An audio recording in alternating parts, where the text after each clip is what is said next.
team to confirm about this. Oh, Okay. So, hi everyone. Let me introduce myself. I'm Lavisha Basantani. I'm the head HR at DIYguru. I take care of all the trainings and placements at this institute, and we are into the EV and e-mobility training institute, as you all know about DIYguru. And today's session is about the future is electric, exploring careers in electric vehicle technology. This is the topic for the day, and we'll be starting the session within 5 minutes. Thanks for joining. And if you have any questions, if you want to interact something, if you want to have any clarifications to your doubts, you can ask in the Q&A session, that is for last 15 minutes. And apart from this, if you want to ask from me anything, you can just drop into the chat box.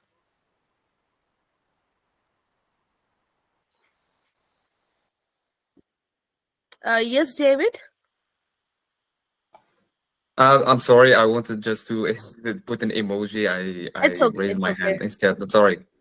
No issues.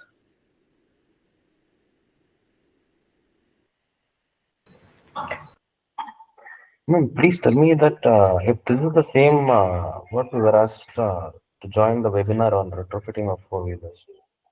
Sorry? Is this session regarding the retrofitting of four-wheelers? Is it Yes, this yes, is the it webinar? is. It Okay, is, yeah. fine. So our speaker will be joining soon, and I guess by 7:35 we'll be joining the session. Till then, can I please know from where are you guys joining today? You can drop your city, your country, your state, anything in the chat box so that I can know. I am from Delhi. Delhi is the headquarters of DIYguru, and you Hello, can ma'am. Delhi. Oh, Satyam. Hello, ma'am. Satyam, are you the same person we met in noon? I was taking the session. Yes, ma'am. Yes, ma'am.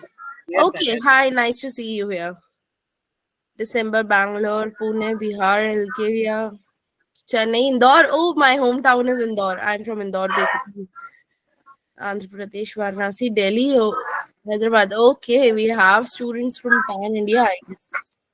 Very nice. Bhopal, Andhra Pradesh, Jodhpur, Uttarakhand. Okay. Nigeria. Very nice. Ma'am, Nagpur. Oh, there are so many chats I can't read even. Indore, where? Okay, I live in Indore near to Silicon City, at AB Road, and I'm working here in Delhi, Aurangabad. Okay, Solapur, Nepal. Ma'am, you're from Indore or Pithampur? Indore, proper Indore. AB Road, the way that goes towards Rao. Siva, yes, please tell me. Ma'am,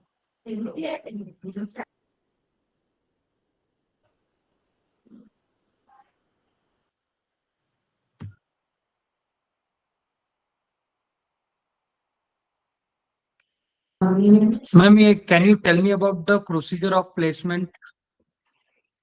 Procedure of placement.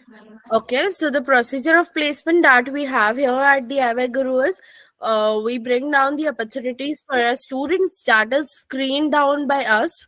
We either visit to the company or we discuss with the HR, and once it's done, we post the job description on our LMS portal, that is courses.diyguru.org. And from there you can access to the jobs whatsoever you are interested in. You can just apply to it. We'll be screening your resume. If your resume is having any shortcomings, like it's not good in format, or we need to change the photograph or LinkedIn URL, anything, I'll be reverting back to the mail itself, and then we'll be sharing your resume to the recruiter. They will be continuing ahead with your interviews and all.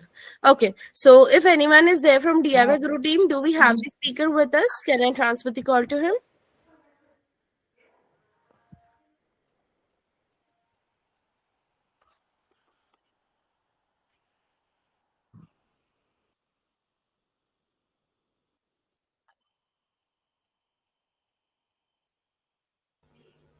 Pradeep, Dinesh, you have a lot of questions. Okay, one by one, you can unmute yourself and you can ask. And if there is something like Q&A, so you can wait for the end for ending this session. So what are the opportunities for the placement for working professionals? For working professionals, we also do have opportunities. The ratio you might consider between 60 to 40. 60% is for place, 60% is for freshers, and 40% is for experienced. And we do consider the opportunities which will be considering your past automobile experience or your past mechanical experience into this. Okay, so I guess Mr. Jawad Having is the scope here for the with us. electronic Hi, Lavisha. Hi, how are you? Good evening. Good evening. How are you? I'm fine. Okay, great. So, students, we have Mr. Jawad with us. He'll be continuing up with your session. So, I guess I can hand over this call to you now. Sure. Thank you so much, Lavisha, for the introduction. Hello, everyone. Good evening. Good evening, sir. We will start the session today. Before that, I think, is there more people who are joining? Or is it? We can start. We have 120 plus participants. You may start. Okay, so before I start,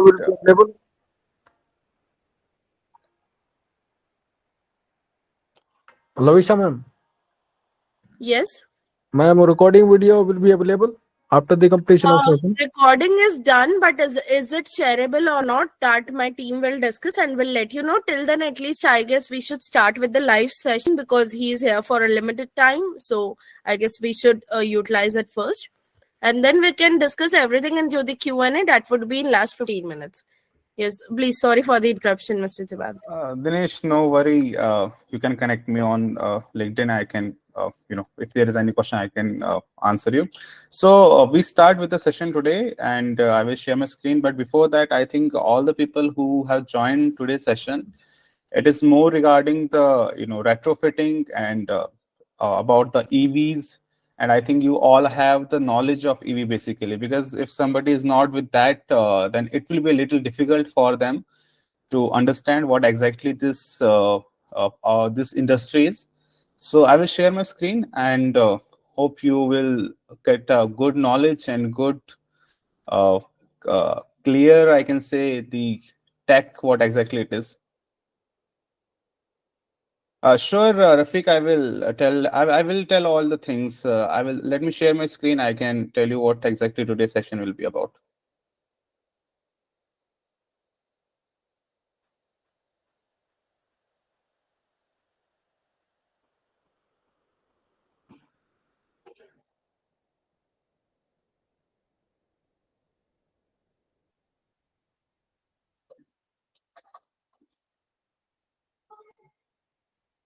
So, Lavisha, is it visible and my audio is audible? Like everybody can hear?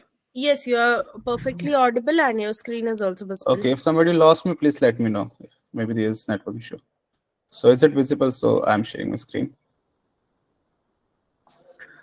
So today's topic is about the retrofitting of the four-wheelers.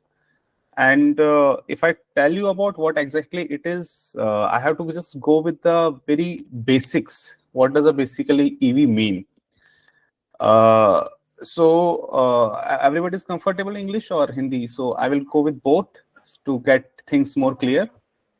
Sir, please prefer mixed language. Oh, sure, definitely. मैं दोनों के We साथ can करता mix हूँ the language because we do have national plus international students, so Yeah, everyone would be able to understand. Yes. That's why I just saw. Yeah. English would be okay for everyone. Yes. So the today's session, the content, the table for content for us today is that what does the EV basically means? What is the retrofitting? Retrofitting, how it is, come into the market, how it come into the industry.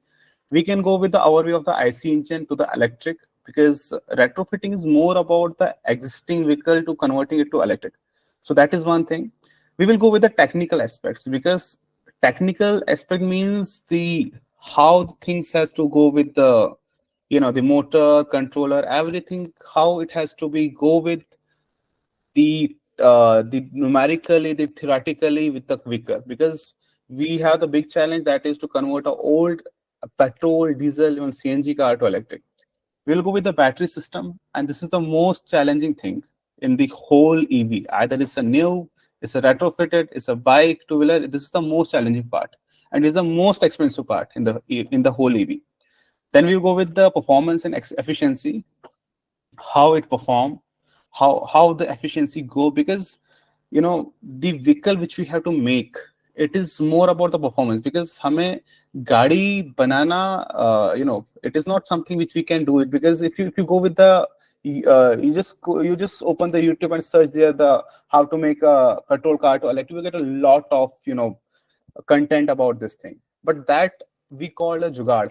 So we have to go with all the things, how technically all these things work, how the science, how the logics work with this. So we will go with this whole system, and then the safety and regulatory consideration. And this is I can say the most crucial part, because nobody talk about this. Because what we call it कि battery, motor, controller जोड़ना उससे गाड़ी electric होगी, that is not something which we can talk about, because the safety and regulatory is the more important thing right now. Environmental impact, definitely we are talking about the EV, it is having a good environmental impact. We will just go a little more deeper in this. Cost analysis, because if we want to go with this business, this industry as a big scalable industry in the future or even currently, so what the cost analysis is. And then we'll go with the case study, that is our own the tadpole, like how we work on a one product, and that I can say, and after that the question and answer. So I think the table of content is clear, but before I start with this introduction and all the other topics, you have been go with about the EV content, what exactly it is. So if I start with this thing, why we convert the IC engine vehicles to electric? This is the more important question currently. And if I talk about what exactly it means, is that every time we talk about the people, or we talk about the people who are talking, who are generally the media and everything, we're talking about the EVs. Tata has made new EV, Tesla has made new, even Honda has made new EV, but we never talk about the old vehicles, because if a person is owning a petrol car, if a person is owning a diesel car, what about that one? We are not talking about. We are talking about the new industry, we are talking about the new tech which is coming to market, but we're not talking about the those vehicles which are already in the market. Delhi के अंदर की अगर बात करें 1 करोड़ से ज्यादा गाड़ियां हैं, तो उन 1 करोड़ गाड़ियों की हम बात ही नहीं करते हैं. That is the one point. And the other thing is the importance of reducing carbon emission, because the vehicle which is currently inside the city, अभी कोरोना में हुआ क्या था कि सारे गाड़ियां जब बंद हो गई थी, तो हमने दिल्ली और बहुत सारी सिटीज के अंदर हमने people start making pictures, and they start uploading on Instagram and Twitter that this is the clear sky, Yamuna saaf ho gayi. So carbon emission is the important part, because it plays a very big role, which will go into the next slide, and there we can see how it impact. So बात करते हैं कि IC engine vehicle को petrol electric में करने की सबसे बड़ी जो हमारे communicate in English, sir. Why you are okay no yeah, we are all from South India. Okay, no issues. So we will just start with that. Why we have to convert the IC engines vehicles to electric power? Why there is a need? Because everything which is in the market, it comes with the need. Because if we are making currently right now a new device, new technology, that it comes with a need, and it comes with always a problem. So yes, it reduces the environmental impact, because if we talk about any vehicle, let's take an example of Swift Desire, it is emitting 3.6 gram of carbon per kilometer. So whenever we drive 1 kilometer of any petrol car with a 1200cc engine, it emits 3.6 gram of carbon. That is one part. And the other part is not only the carbon dioxide which is in the environment, there are the nitrogen oxide and NOx and the other particulate matters which are currently in the whole city. If I talk about especially Delhi, where this is the most most, I can say, the viral city in if whenever the Diwali comes, so we see a lot of news about this city. And the energy efficiency, because if we compare it, the other part is the energy efficiency. If we compare it with the petrol to the electric, we see a big difference, because it is a very logical, it is very, you know, I can say you have all the people have experienced this thing, that electric cars, electric vehicles, either it's a two-wheeler, three-wheeler, four-wheeler, they have much power and much better efficiency than the fossil cars.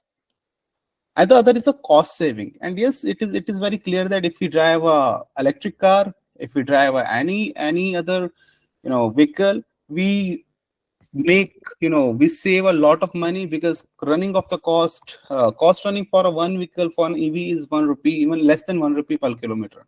So that is the big difference if we talk about with the, you know, conversion of IC engines to electric.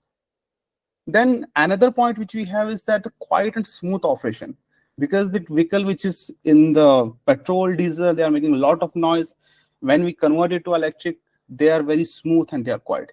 Basically, whenever I talk about the EV and whenever I talk about the retrofitment, these two are the same. You have to always remember this thing. Retrofitting doesn't mean, you know, it is some new tech. These both are same. Only the difference is the chassis. In the new EV, you have the chassis there. In the retrofitment, you have the chassis, you know, already there. In the new EV, you have to make. Only difference in this technical term, I can say. Energy efficiency is definitely there, because it is the, you know, the electric motor are more efficient than the combustion engines, and the significant amount of energy, significant amount of you know, production of electricity compared with the burning of fossil fuels is more. So we can have a better efficiency energy in terms of the in the terms of reduction, in the terms of the power propulsion, and the energy independence and security, because electric vehicles can provide powered with a variety of energy source. Because, you know, if I talk about the IC power car, there are three options: petrol, diesel, and CNG.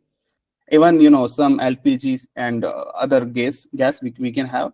But in the electric motor, if I talk about EVs, we have a lot of options. Yes, the source is electric power, but we can get it from the solar, we can get it from the wind, we can get it from the hydro, we can get it from the coal, we can get it from the nuclear. So these are the different kind of independence, because we are not dependent on one kind of fuel.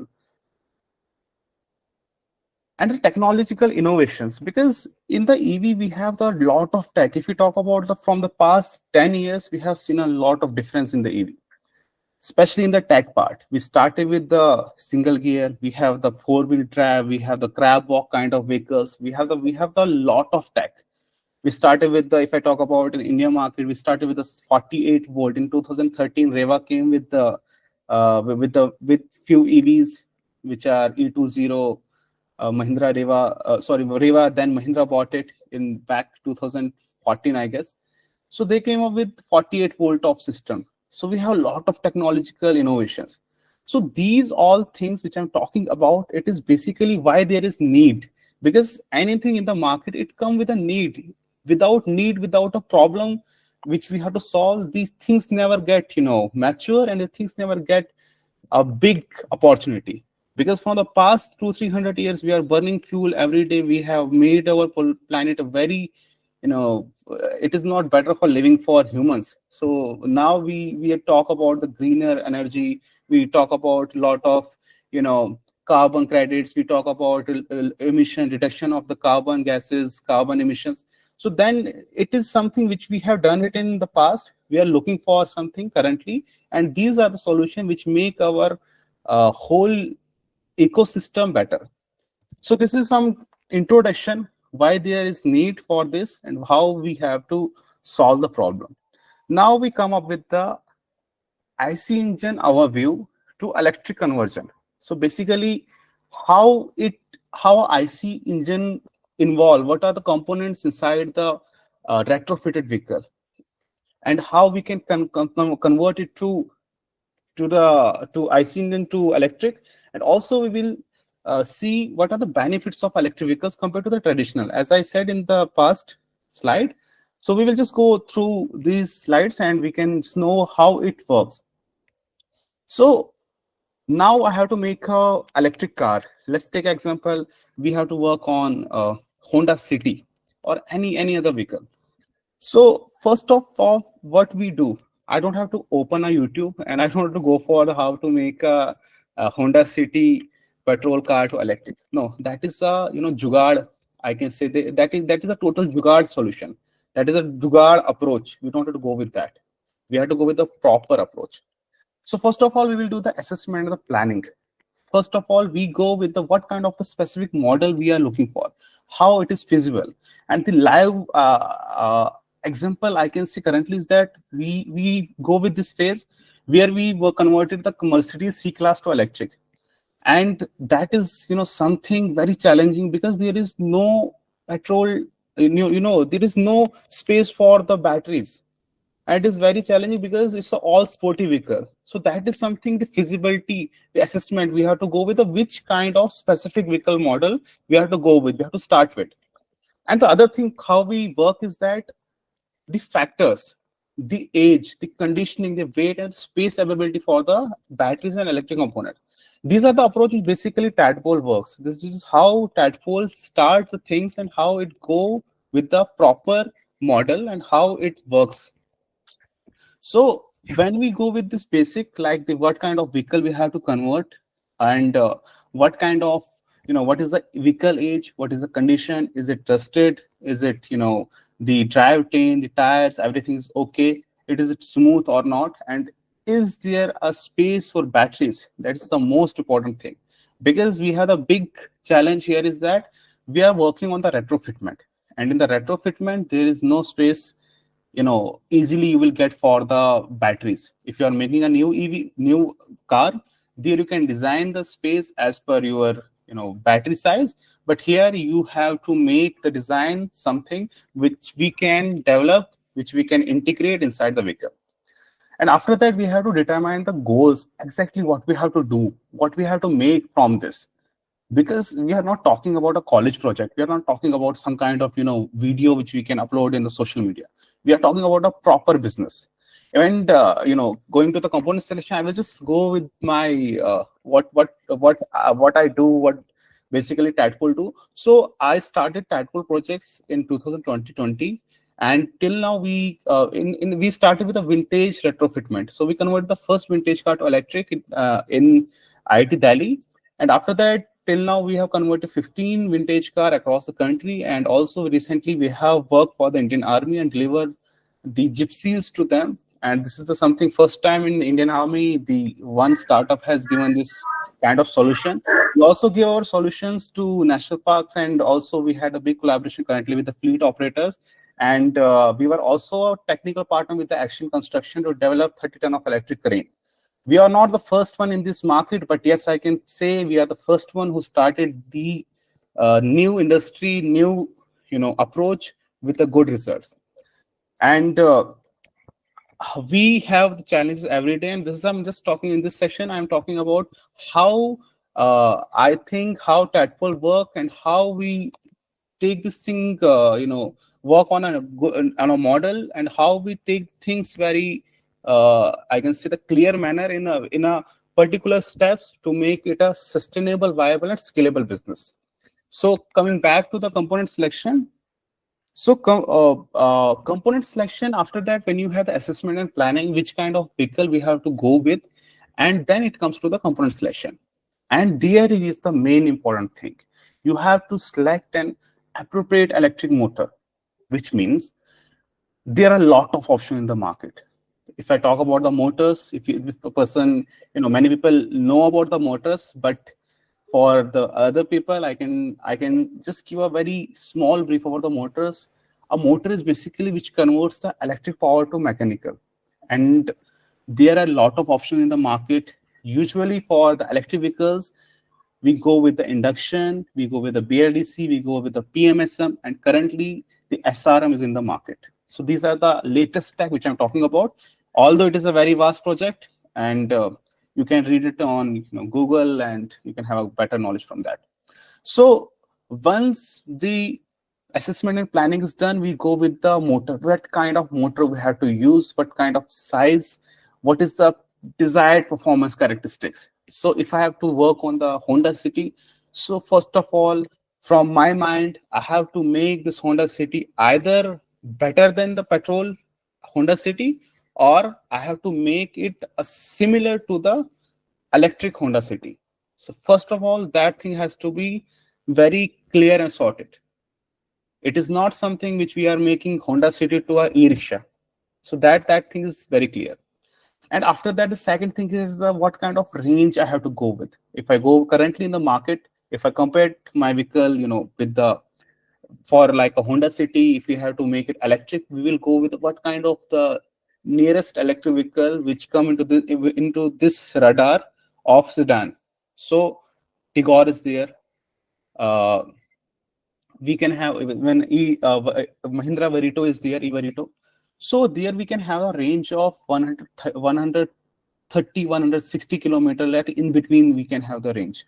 And the same we have to go with, because if we can't give the better, but if we have give the similar range which is currently available in the market, because the customer acceptance is as per that. So we'll choose a sustainable battery pack which provide a sustainable energy capacity and the voltage and the range definitely. And here is one more twist. When we talk about the battery and we talk about the motor, so motor we have the PMSM, induction, the SRM, BLDC. In the battery pack we have the lot of choices. Like definitely we will go with the lithium pack, lithium battery. But in the lithium there are LFP, NMC. There is one more chemistry, LTO, graphene. This is another chemistry. It is not from the lithium, but in the lithium there are these chemistries which we have. The options are, so we have to go with that. And voltage, why there is the voltage I have written here, the voltage plays a specific role, because if you go with the let's take example of Tata Tigor, we have the 72 volt system there. If you take an example of the new Tata Tigor which is in the market, even a Tiago, there the voltage is 384 volt. Now the question arises, the same vehicle with the different voltages, how what does this mean? It is very basic. Like you go with the the losses is in electrical terms, we talk it is equal to loss is equal to IR square, sorry. So basically it is the more current come from the flow from the wire, the more it get heated. So voltage play a very big important role here. What kind of voltage we have to choose? So we choose with the 72 volts. Then we have to go with the components. What kind of controller we have to go with? What kind of charging system we have to go with? So our approach here, when we have to go with the component selection, we have to very clear that we have to work same what a OEM thinks. We have to make a vehicle which is already in the market, similar to that. Below that, there is no sense to making a vehicle, because customer perception is something you will deliver him a brand new vehicle with that performance. So below that, there is no sense to make a car electric as a commercially. Then we talk about the integration and installation. So the integration installation is a very important thing, and it is something which where your designing skills and to be very honest with you, whatever I'm talking here about the assessment, about the component designing, it is not a one-person game. It needs a different domain of people who can work on the different parts, who can work on the different things. But yes, you can have the access and the knowledge of all the things, how it works basically. So the integration installation is basically how you can integrate motor with the gearbox. You have to run your motor, your vehicle on the same gearbox, either you have to make a new gearbox, and either you have to make the direct shaft. So in our case, in the Tadpole case, we run the vehicle currently on the manual gear, and the reason for that is that for the gypsies which we deliver to the national parks and Indian Army, there the need is that they want a 404 transmission there. So for that we use that gearbox. We integrate that gearbox in a very similar way how engine behaves. Our motor mimics that thing.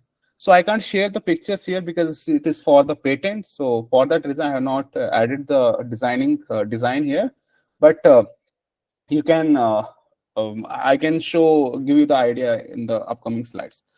And about other things that chassis part, that how we have to modify the chassis, because it's a packed chassis where we have to cut, where we have to put a drivetrain, where we have to put the batteries. That is the important, very challenging part.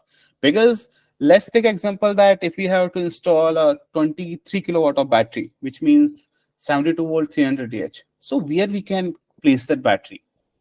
Either we have to space there. No, there is no space. So how we can install? There the designing come. You have to go with the designing part. Where we have to place that thing. You have to go with the 3D. We have to done the 3D of the vehicle. Then in the SolidWorks and in the basic software is the SolidWorks, where we can just go where we have to exactly place. The designing is done by us, because in the market there is no batteries for the four-wheeler which you can get easily. So you have to go with a good battery player, and you have to design by yourself. Then it comes with the wiring and the control system. And this is something where every people, they just, I can say, miss this part. It is something kind of an English paper in the board exam where people think we can get, we will pass it very easily. But no, wiring and control system plays also an important role, because if the wiring is not proper, if the wiring is not as per the capacity, it will melt easily. There is a full, I can say 99% chance for a shock, and I am the victim of that shock, because there is one wire from the contractor to the controller. There we use the 16 mm wire, and logically we have to use the 70 mm wire there. So that wire melt, and I get the shock when I open that box. So that is something why I'm talking about the harness, because in harness is something when a motor is at the full peak power, when you are just drawing the full peak from that, there the motor behaves double of its capacity, and the flowing of current is at the very high rate, and you need that thing. The wiring is definitely as per the calculations, but you have to go with, and it is not only for the motor, it is for the battery pack and the other subsystems, because it controls and ensures the functionality of the performance. We are talking about the EV, and the wiring is the backbone. And then it comes the most important thing which I mentioned earlier, that is safety and compliance. If you have to make now the question arrives here that, okay, there are a lot of players in the market who talk about EVs. We make the electric car. In the YouTube, you see a lot of players, they said, okay, convert your car to electric. This is the battery, this is motor, I have done this. But when you make your vehicle to electric and you just, take it for a drive, your vehicle will get seized very easily. The reason is it has not done the compliances. Any vehicle, any kind of car, vehicle, anything, four-wheeler, two-wheeler, if it is in the Indian market, also in the other market, European market, UK market, they have to go with the safety and the compliances, which means they have to go for the homologation, the certificate part, which in India, it has been done from ARI and ICAT, and then there are a lot of other agencies also, which take a lot of money. So the vehicle you are making, it has to be as per AIS 123. You have to, follow all the ISO standards. You have to follow all the tests. You make your vehicle, you give it for the ICAT, ARI. There you have to give the 20 lakh rupees of fees per model, and then you will get a certificate that this vehicle has been certified under the ICAT and ARI, and then you can register your vehicle under the RTO. Here, most of the people fail, because we make the car electric. For the IC engine, there are 30,000 parts. And for a electric engine, electric power car, there are only 10-15 parts. So anybody can make, for the even engine, there are, 500 crore, 1,000 crore of investment to make a one engine. And for the motor, there is no, you can get it from any big player or any good player. So making electric car, it looks very easy, but when it comes to the safety and the compliance part, here everybody fails, because you have done the jugaad from the starting, and here jugaad don't work. Here your engineering, your calculations, your performance, even a single switch you have used, that works. And when you've done the compliance part, then it comes the performance testing. And now it comes the another big part. That is, in Hindi we call it doodh ka doodh, pani ka pani. Because customer is a judge. You have spent a lot of money. You have spent a lot of time. You have choose one model. You come with that part. But then customer is going to use that part. Like you have to sell that car. You have to sell, you have to make your customer car to electric. And then the customer is your king. He decides, is this vehicle worthy or not? If the performance is not good, if the testing optimization is good, then it's a failed product, although you have done the compliance or not. So from the starting part, from here, assessment and planning, this is, I can say, 80% of your work. Because without that, all these steps are, doesn't make any sense. And when you do this performance and testing, then it comes another part, which is the documentation and certification. And this is something which go with the RTO level. Because when you go with also the RTO level and with the customer level, after getting the ICAT and ARI certificate, you have to register your vehicle at the RTO level. From where a state, district level, RTO can register your vehicle with a new number plate. And there is another category called XEV for the vehicle which you retrofit in the government with the the gazette which has been released by the government, AIS 123, which is the compliance basically. So there in the gazette there is very clearly mentioned that the vehicle which you convert, they have given the new name for it. It is called the XEV. XEV, why? Because it was first petrol. Now it comes to electric. So it's a XEV category. So retrofitment basically means the XEV category as per the government rules.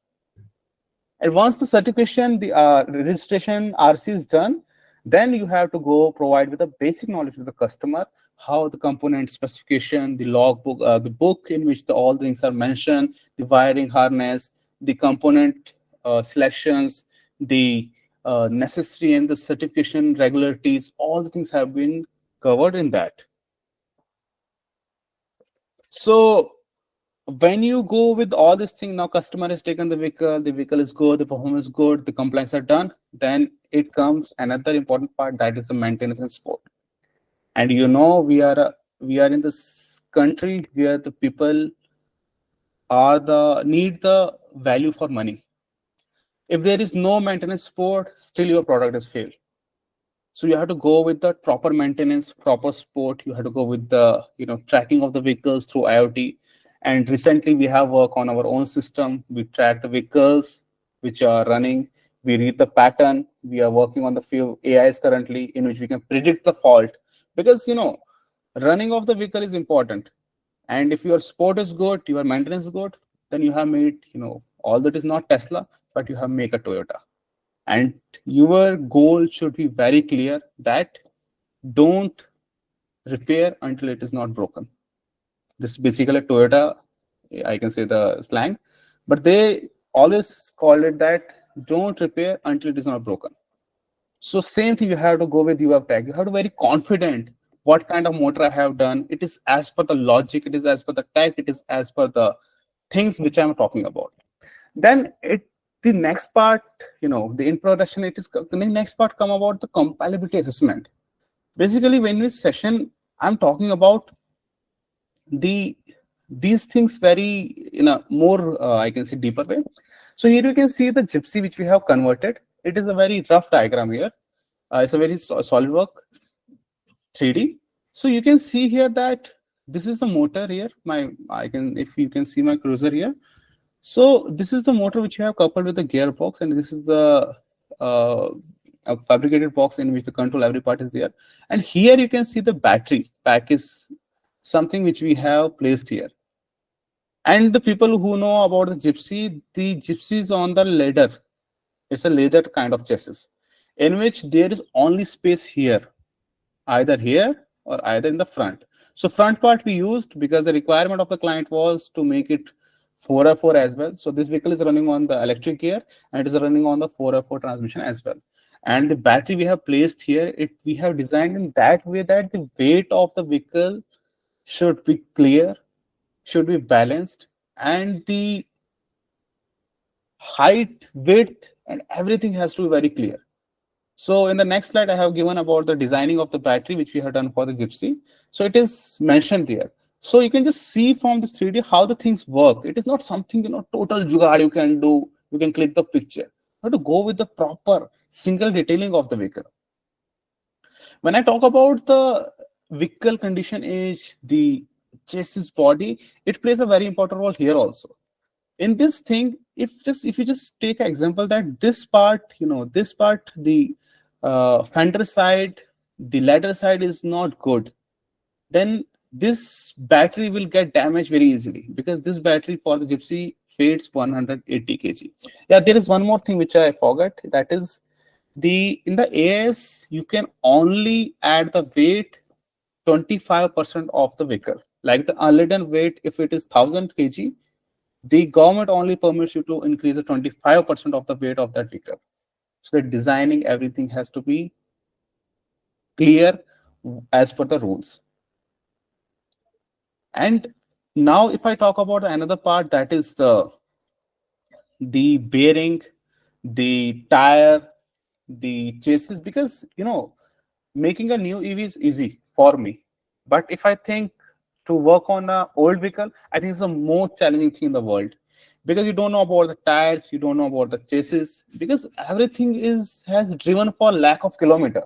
So this is the most challenging industry currently, in which we have to go with a good product and good parts. Here I can give one of my experience, that when we deliver one vehicle to in a park, there we see that we tested the vehicle here, and there after some time, around 15-20 days, the vehicle is not running. The person who was driving the vehicle, he said that whenever I'm driving the vehicle, it gets turned off very easily. Like it is getting the battery is getting disconnected whenever I press the pedal. So the maintenance support part, there it came. So we were very surprised at how this thing is coming up. We have tested the vehicle. Then from here we can't say anything, because that time we have not developed any IoT, any telematics from where we can track the data. And we went to that place, and when I drive the vehicle, whenever I press the pedal, it start taking a little acceleration, and it get disconnected. And when I connected our whole system with the through CAN, where we can get the data, so everything was okay. There is no, I can say, nothing where I can suspect. We check the whole battery, whole motor, whole controller. We are not getting the fault where it is coming from. And when then I just go with the very basic. Okay, let's take this vehicle from the starting. How we make. We check the gearbox. We lift the vehicle first. We check the gearbox in the neutral. It is running fine. We check the transmission. It is running fine. Then I called my one engineer. I told him that, okay, take this vehicle on the jack and run its tire for at least 40 minutes. So when it start running, there we see there is a lag in the tire between, from for left side. And the RPM is not matching the tire which is for the right side. And here I get I suspect that there is something in the tire. So when we open the tire, we see the bearing was totally faulted. So the bearing was jammed, the tire was jammed, and it is why the motor was disconnecting again and again. Because I have set all the, I have limit the currents, all the peak current, peak power in such a way that whenever there is so much load, the motor will automatically get disconnected. So there you find the fault in the bearing. So that's why this thing very is important for us, that the vehicle condition, the chassis and the drivetrain components, it is very important for us, because we're working on an old car which have been driven for lack of kilometer. And the space, it is definitely the battery we have to keep, because there is no space. And in the Gypsy we have not, there is, I can say, not even a 1 inch for us where we can increase our battery. So that is the thresh where we have make our batteries bigger in the size and bigger in the capacity. So that is the important thing also. Another thing here, is the weight distribution and balance. Because if your whole system is at the back, the battery is, at the corner, and from the front side, the components are not that heavier, then there is the hammer effect in the vehicle. You can see the hammer effect whenever the, especially in a seesaw-like kind of thing, when we drive the vehicle, there will be the hammer effect. And it is because of the battery pack. Because I told you the battery pack weighs around 180 kg. So that is not a joke. It's a very heavy. And it's the same for that capacity is the same for everybody.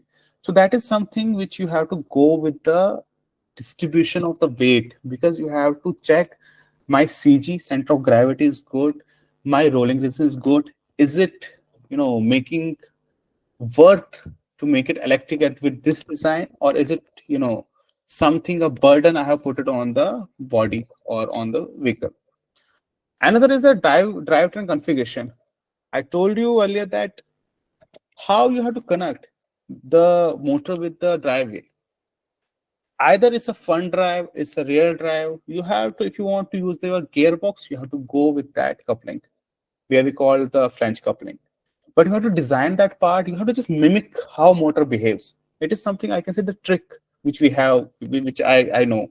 Just replace the motor in the similar way as your engine behaves. And another thing is that the layout of your electric motor, design everything, how it works, how it will get coupled, the clutch is there. If you want to use the drive for the single gear system in that, make it a full automatic, you can do that as well. But I told you, it totally depends on the client and the type of the vehicle you are working on. Now, there is one more thing in that vehicle when we, the experience I'm sharing is that when we check the tire of the vehicle, we find that the bearing is totally damaged. But there is one more important thing which I noticed during the data which I was tracking, that the temperature of the motor goes above the 100, and the controller temperature goes to 60 degrees Celsius, which means this vehicle is getting heated. That time we have not done any cooling system in the controller part, because we were working on a very basic. We just think, okay, it can run, but that in it was basically a hotter city, so the temperature is very hot. And then we find that, okay, what is happening there is that when we are driving the vehicle in the first 40 kilometers, it is running very fine, but after that the whole performance efficiency is down, because the controller is making its efficiency down because of the temperature. So temperature plays very important role. So you have to go with the cooling system. We develop our one system, we install the cooling pad there in the controller and the motor. From there, the controller temperature, like especially in Delhi, there was 36 degree outside, and our our whole EV powertrain system temperature was 28 degrees Celsius at that time. So that means it works and it gives a better performance to the vehicle. So that is something which we have to work on, the cooling and ventilation, because it's a very important thing. It is not something engine which requires 600 degrees Celsius of temperature. No, the cooler and more ventilated your EV powertrain system is, the more efficiency and more performance you will get. So that is the learning which we get from from our basically faults which we done in our past, but that gives us a good result. And I'm sharing my experience with you so that you can also go with these things in the similar way while designing a vehicle. And the fuse system, connector system, it plays also, I can say, very tricky role here, because generally when we go with any controller or any motor, the connectors are basically from the vendor side, from like if you are taking a Kirloskar motor, if you are taking any motor in the market which is meant for the EV, even for any control like Curtis, the Zappi, any controller. So the connectors are basically from the vendor side, and we never check them and we just use them. But the connector plays also an important role here. It is the same case which I, another experience. There is one vintage car which we have given in another city. So there the vehicle is not, getting started. So when I visited the site personally, there I find that the connector is broken. And why it is broken? Because it is not of the automotive grade. So connector and fuse plays very important role here. The wiring, obviously it plays, but these small things, because for that one connector which cost only 5 rupees, I have to spend a 50,000 for my flights, like spending hotel, flight, 2-3 days stay. So that cost very big for me.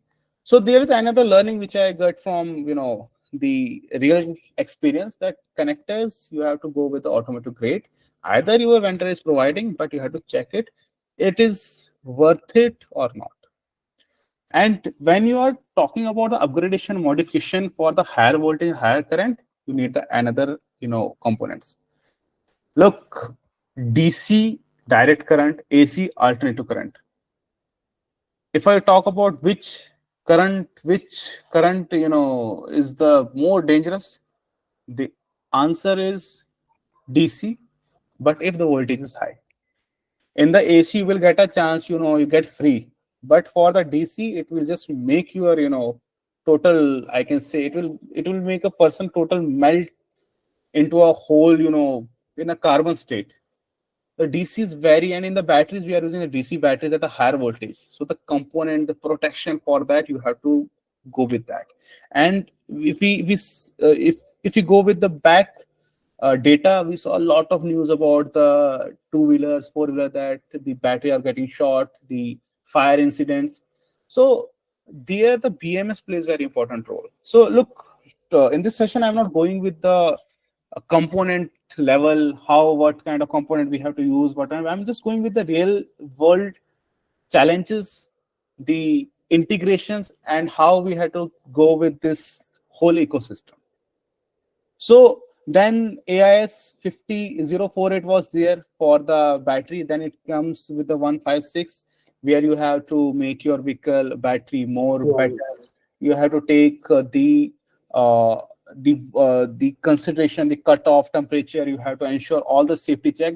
The AIS which I'm talking currently, just write down all the AIS. You can get these automotive standards AIS very easily on Google Internet, and from there you can check better for your knowledge, and you can see what kind of changes the government has made. So it's a AIS 156 for the batteries currently, and earlier it was 048. You just go with that.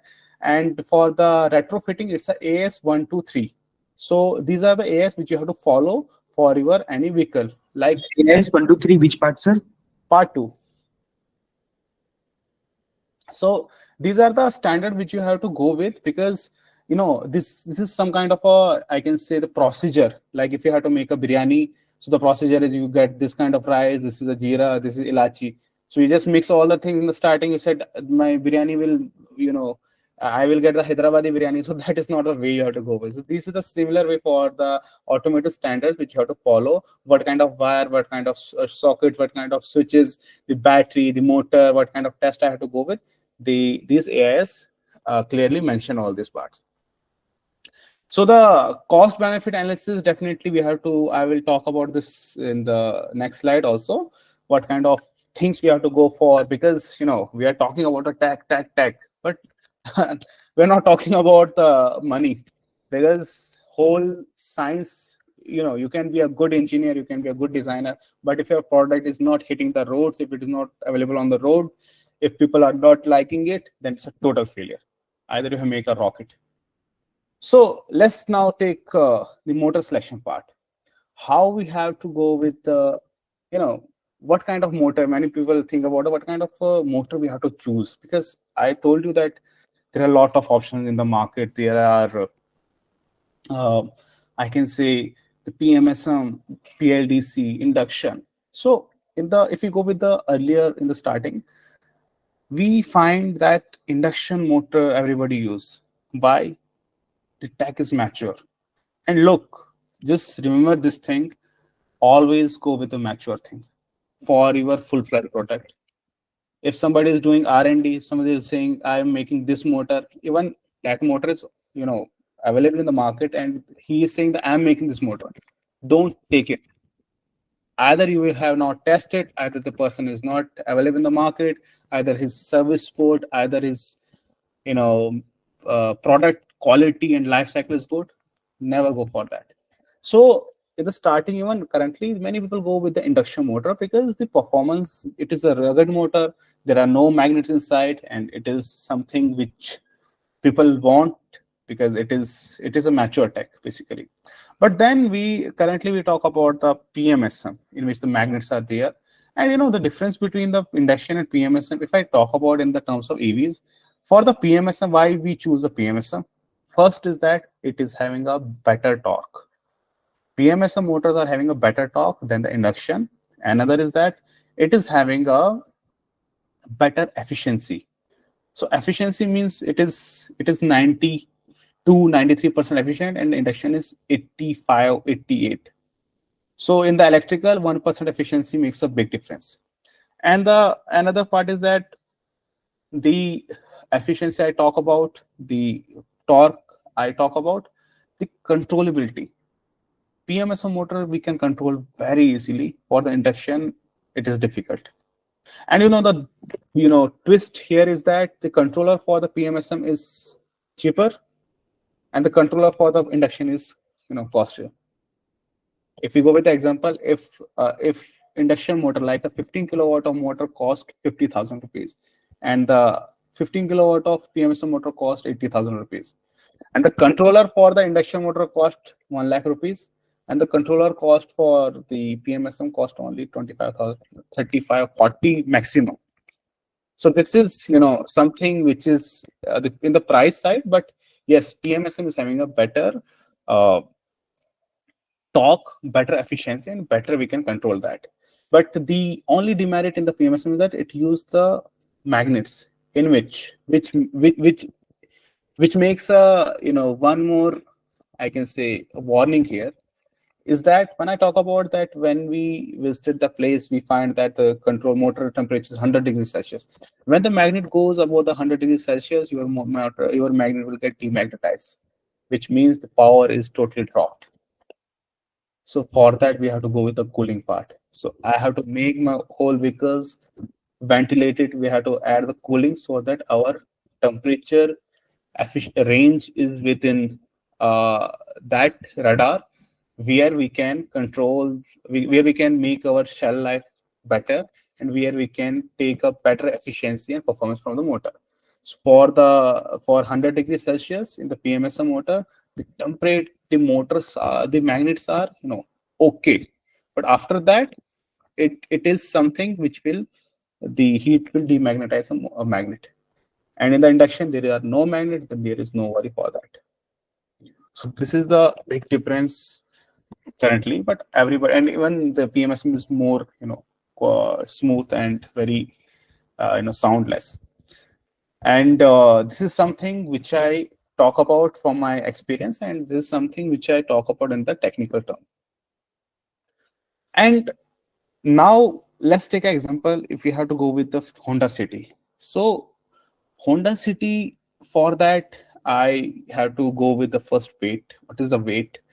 Okay, it is the 1000 kg. I'm just taking an example. It's a 1000 kg unladen weight, which means there are no people inside the vehicle. So that is unladen. And GVW means gross vehicle weight, in which we kept the 5% and we just calculate the weight. But basically, it is given by the company by their side. So we have to first go with, when we talk about the motor, how to choose a motor, we have to go with basically the factor weight, then the desired acceleration. Because I told you that, okay, I want the acceleration of I started my career from a college project where I made a first electric car. It was where I kept the electric rickshaw motor back in 2019. But believe me, the acceleration was too bad. Like it was just, slowly to start running, but the top speed goes to 60 km/h, but acceleration was not good. So the desired acceleration. And the good part about the EVs are that the acceleration is better than the IC. So you have seen a lot of videos where the Tesla truck is beating the Porsche, and a lot of better EVs are coming with the better acceleration. So the acceleration in the EVs are really good rather than the petrol diesel car. So you have to go with the desired acceleration. So 0 to 100 or 0 to 60, basically we talk about, I need it in 8 seconds. So that you have in your mind. Then where my vehicle will use, okay, it is driving, we have to, like, this vehicle will go in city, this will go in highway, this will go at Ladakh. But this doesn't make a sense, because if you are making electric vehicle, if you are making a vehicle in India, then you have to make in such a way that if person is using it in Kanyakumari, if a person is in Andhra, he's using it in Ladakh, it has to be compatible with all the states, all the region and all the tariffs. So that is something you have to clear with your mind. Then we have to calculate the horsepower. There is one case study in the next slides where I have given the formula which I used to how to calculate the motor battery. I'm just giving the literature part here, and we can have a look on the calculation part there. Then the torque characterization. So if I talk about the Honda City or Swift Desire, so the torque is that if you just go with the search in the Google that what are the specifications of the Swift, if I'm talking about Swift or Honda City, so there you find in the spec sheet the torque, maximum torque 110 Newton meter at the rate 2000 RPM. Here EV play a very important role. If we are using a 15 kilowatt of motor with 110 kilowatt of torque, but the acceleration is not at the 2000 RPM, here the EV win, because we can get that torque in the starting RPM. And that's why we have the acceleration really good, and we have very good torque. We have good power starting. For the PMSM, yes, induction is also there, but PMSM wins here. So that is kind of thing, the total horsepower, the total kilowatt, because we are talking about EVs more, we talk about the kilowatts rather than the horsepower. The desired performance which we talk about. Then we talk about the torque characteristics, what kind of torque we are looking for. First of all, we have to remember we are retrofitting a EV, which means we have to make this vehicle better than the petrol car. We are retrofitting a petrol car, we are retrofitting a petrol car or diesel car, an IC car to EV. So the vehicle was in the, if it is in the petrol, we have to make it in electric with a better power. Like the Swift or the Honda City, we have to make better than the Honda City with the performance range. So that is clear. The torque characteristic, the factors, the towing capacity, all we have to calculate in the starting. And yes, there is one more point. I will just ask this point at the end because I want to know from you in the question answer round. So basically, you know about this part or not. So then the form factors. The form factor, basically the engine, the vehicle is designed as per the engine, where we have to place the engine, where we have to place the petrol tank. It is designed basically in that. Now, we are putting a soul into that body. Like it is basically a transplant of heart, kidney, liver in a old body. So we have to just go with that, considering those factors. Okay, this is the engine compartment. We have taken it outside. Here we can use a motor. What are the space we have to go with? And we have to work on the standardization. It is not something which we can work on every vehicle. Standardize the things if you want to go with a scalable. Then the motor form factor, the dimensions, land breadth. Okay, this is space. This is where the ventilation is coming. There are a lot of challenges you have if you go with the designing part. Because placing the motor, everything, if you have to go it for a short run, you can do anything. But if you have to make it as a OEM, if you are thinking like a Mercedes, you are thinking like a Hyundai, you are thinking like a Tesla, you have to consider all the factors. Then you have to choose a motor with a good torque, which can handle the flange coupling, the gearbox. You have to consider all the things. What torque it is, the ANSYS, in this ANSYS you have to do the load part, how much of load it can bear, what is the gear ratio I have to go with. So that is something which is a very vast subject, and I'm currently pursuing my master's research from IIT Delhi in this subject also, like in this particular subject, because this is a very big subject. This is something which I can say in this webinar, but this is something the highlight kind of thing which I can talk about. So you have to go with the all characteristics. Then when we talk about the motor type, I told you the motor by induction, by PMSM, but there is also the I can say the efficiency part, because when we are talking about the induction, PMSM and SRM, then we have to go with the efficiency, because our motor should be not like in that manner that, okay, this is consuming a 200 ampere of current in, when we are accelerating it. So that doesn't make a sense. So we have to consider that part also. Although it is good, it is powerful, but it has to consume less, energy. It should be kind of a splendor where we have to just keep the petrol 1 liter and it has to go for 70 kilometers. So that thing you have to also consider. What kind of motor, like, it is a very simple thing. We have to give the money. We have, like, it is something kind of thing I can say, value for the money, but here we can say it's a value for the technology. I can say the technology which you are adding, it has to make the value there, because a good efficiency, good range, good power density, it has to make the whole performance good. Like if you are using 20 kilowatt of pack, 23 kilowatt of pack, it has to run for under 30 kilometer, but it is running only for 80 kilometer, which means your acceleration is really good, but which means it is not, touching the thresh. It is not something which is in the market, which is coming with the which is in the market available, although you have made your vehicle very fast. So the vehicle usage and the vehicle where it has to go in the Indian cities, it has to be very clear. So the efficiency and the consumption you have to consider. The motor has to be powerful, but it has not to consume a lot of current. So that kind of thing you have to go with. Now the most expensive part is the battery system, and 80% of the cost is your battery. In our vehicle, I can say if we are selling our vehicle at 10 lakh rupees, 7 lakh rupees is only for the batteries. And batteries are the very important thing. So when we talk about the motor, okay, 15 kilowatt of motor, 20 kilowatt of motor we are using. This is the power efficiency. This is the torque. Okay, this is really good power. Now you have to, okay, you have set the engine, but now the question comes, what kind of fuel you have to provide? Because fuel is the something like you have a V8 engine, V6 engine, but you are putting a kerosene in that, it will never start. And if it is a petrol car, you are giving a diesel fuel, it will never get started. So the fuel is something which is a crucial part in the EV, because what kind of battery you are using. If you are using, let's say, in the Reva, basically in 2013, we are having few Revas in our yard. So I see there the people, that company use lead acid batteries. But if you are using a lead acid battery, though, how you can get a 3C, 2C discharge there? So that thing you have to clear with that. What kind of fuel you are using? And yes, in the market there are only currently the fuel here there is the lithium ion, but in the lithium ion there are a lot of chemistries.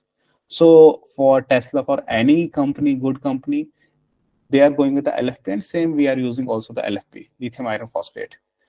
So in the battery also, it is very big subject, because battery is something which you have to study from a chemistry level, but here you are not doing some a PhD or any masters. You have to go with the market. So I'm just telling you about what the market, how we have to go with the market selection. So the if we go with the motor, it's at 15 kilowatt. So now the condition for our vehicle is that we have to run this vehicle for 150 kilometers. So when we choose the battery, there are calculations in the next slide, after few slides. So we have to go with what kind of power we have to use. If we are using the LFP or we are using good PMS, we have done the good designing part. Here it comes that when I am pressing my pedal, the 15 kilowatt motor behaves, goes with the peak and gives me 30 kilowatt of power for a few seconds, which means my battery is able to provide a double of its capacity.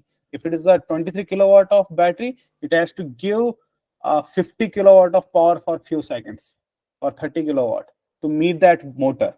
So the fuel is very important, what kind of fuel you're using. And the designing of the battery is a very important, crucial thing. So in our vehicle, when we press the pedal, 15 kilowatt motor we are using, when we are pressing the pedal, here, logically it has to, it depends on the load. If there is a slope, if there people are inside, so the load on the battery is basically 10 kilowatt, 12 kilowatt, 18 kilowatt, 3 kilowatt. It varies. So in that way we get the range. But in the starting, if I'm giving an acceleration, the load goes up to 27 kilowatt, which means the 400 ampere of current is drawing from my battery, but my battery is only the 300 ampere. So the lithium here plays a very important role because we can have a 2C rate. The C rate is basically, if it is 100 ampere of current, we can assume if it is 1C or 2C, we can pick out a double of its current from its the output. So on that part, we feel if it is a 300 ampere of current, we can draw 600 ampere at a 1 or 2C. So this is something which we have to go with the fuel, with the battery, and then we have to calculate the energy consumption. Because if my vehicle is consuming a lot of current, then there is also no sense, because either my motor is not behaving in a same way what it has to behave, because the architecture, the designing part, but it is not behaving, then it is totally something is missing, because either it's from the battery side or either it's from the motor side. And then you have to consider the efficiency losses also, because you have to just, it's a logical and it's a very technical thing. You have to keep in mind that every battery, lithium battery, it has the 20% of the DOD, which means if I say, sir, this is a 10 kilowatt of battery, in actual it is only 8 kilowatt of battery, because the 20% of the DOD is there. The 20% DOD, it is basically the graph from 3.2 to 2.5. When we go down, when we degrade, when we discharge the cell, in the 2.7, it drops suddenly, like in that chart. It's basically behavior of the lithium cell, the lithium chemistry basically. It is not stable at the end point. So we take a 20% DOD always. So whatever you are having, if somebody is saying that this is 3 kilowatt of pack, calculate the 20% DOD there. It is not the same 20% you are getting there. It is the DOD we have to calculate, the deep discharge basically. So when you calculate the battery capacity, you have to add the safety margin also. Now here's the one question also, one tricky thing also.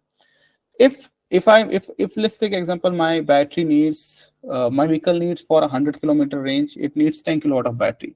Okay, I calculated, from my mathematical calculation, I said I need 10 kilowatt of motor, but I will never use the 10 kilowatt of battery. Sorry, 10 kilowatt battery. I will never use the 10 kilowatt of battery. Why? I use a 12 kilowatt of battery, because I have to take a margin of 20%, because my calculation says that it is 10 kilowatt, but there is DOD also in the lithium cell, lithium packs. So 20% I'm taking a margin to meet that thing. So in all the battery which you see in the Tigor, Verito, anywhere, if they say 23 kilowatt of battery, always calculate the 20% DOD there. And after that, then again AIS 156, the AIS 58, you have to go with, you have to see what are the safety precautions, what are the measures which government has mentioned in the automotive standard. We have to follow that. We have to choose a very particular BMS, because BMS is the most sensitive thing in the battery, because if you are choosing a wrong BMS, your battery will get fired easily, you will not get a proper output. So the BMS is very important. The designing of the battery is very important, and that is something which you has to consider in your mind. Here is the one example, like if the vehicle consumption is 250 watt-hour per miles, and the desired range we need is the 200 miles, and the efficiency loss is 15%. And sorry, I forgot one more point here, is that when you are calculating 20% DOD, but there is the losses also in your vehicle. in the retrofitted vehicle or even the new vehicle. The tire losses, the rolling resistance, the aerodynamic loss, you have to consider that part also. So if it is 12 kilowatt, you have to add a margin of 1 kilowatt also for that to meet up that all losses. So these are the losses you have to calculate.